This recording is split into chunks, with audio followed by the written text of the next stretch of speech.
Hey crafty people, it's Tasha here and welcome to my channel.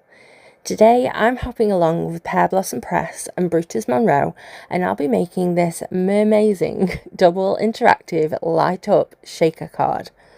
Okay, let's take a look at the supplies that I'll be using today.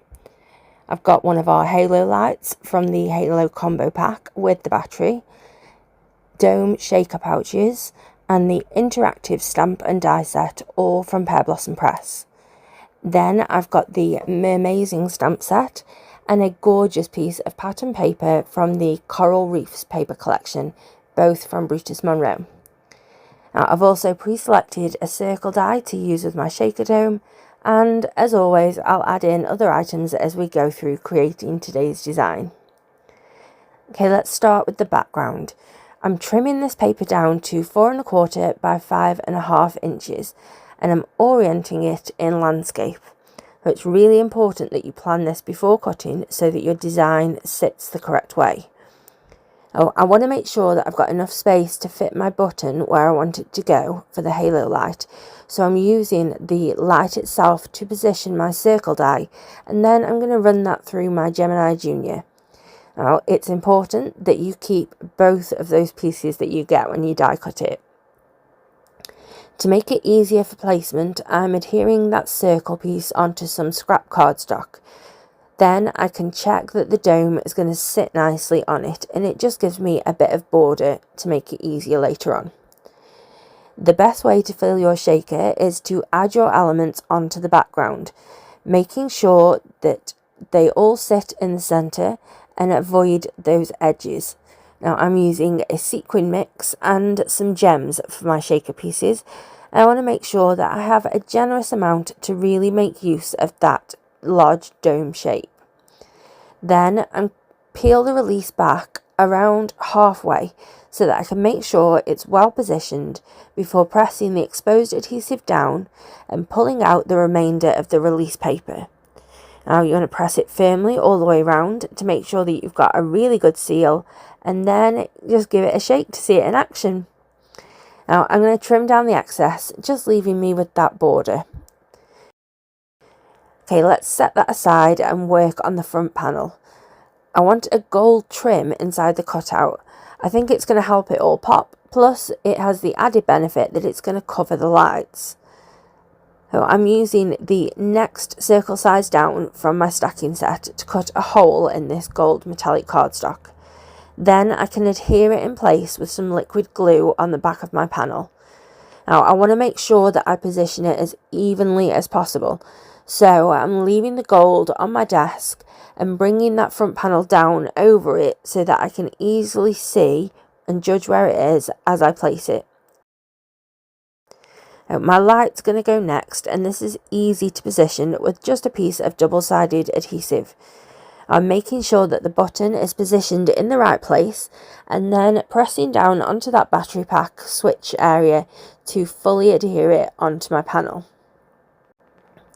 Okay, we need to add foam tape, which will allow us to adhere the whole panel but gives us some space for both the lights and that shaker dome. Usually you'd need 2 layers to give you the required depth if you're just using regular foam adhesive. But the foam adhesive tape from Pear Blossom Press is already double thickness, so 1 layer of this is sufficient all the way round. I'm adding tape all over, but I'm avoiding that circular cutout space. Now I can add the shaker element into that hole, applying glue to the back so that it's going to secure it onto a backing panel. Now it's super important to make sure that the shaker is oriented the correct way so that the background design continues flawlessly across the whole thing.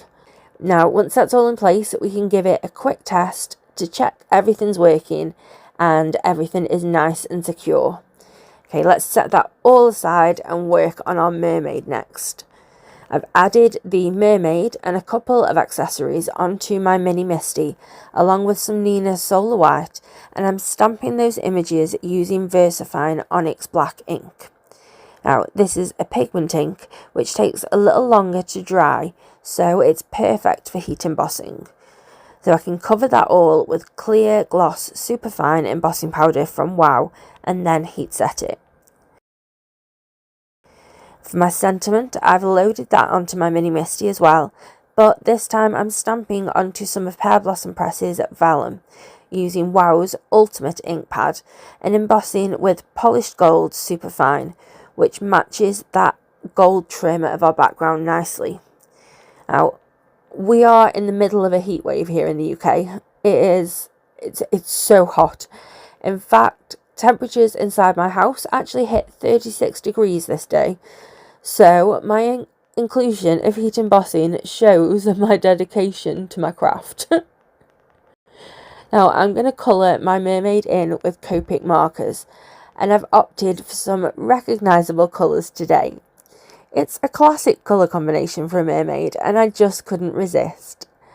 Now I like to add in my shadows with the darkest shade first, then add medium and light, allowing each colour to overlap the last one so that they blend nicely across.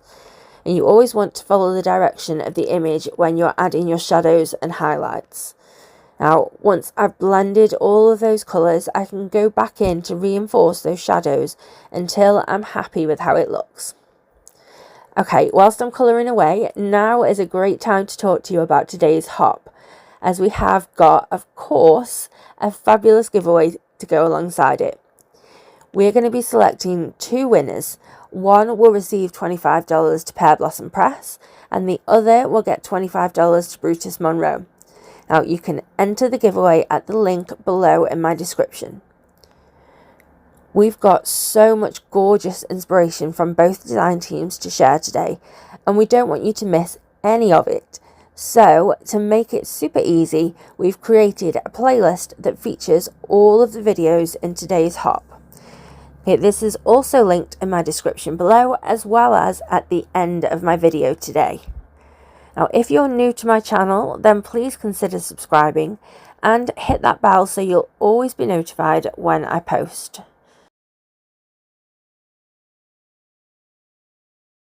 Okay, now my mermaid is all coloured, I'm fussy cutting her, leaving a thin white border all around. And my top tip for fussy cutting is to hold your scissors still and instead move the cardstock itself. This is going to give you so much more control and much smoother curves. For my sentiment, I'm cutting it with another of my circle dies, and I chose the smallest one that fits around my sentiment. Now, the last element to create is the little piece that informs my recipient that there is a button for them to press. Now, I die cut the small circle that comes with the coordinating dies of my Pear Blossom Press interactive stamp set. This is the perfect size for the different action indicators, and I like this little press here, which I've stamped with that same VersaFine Onyx black ink.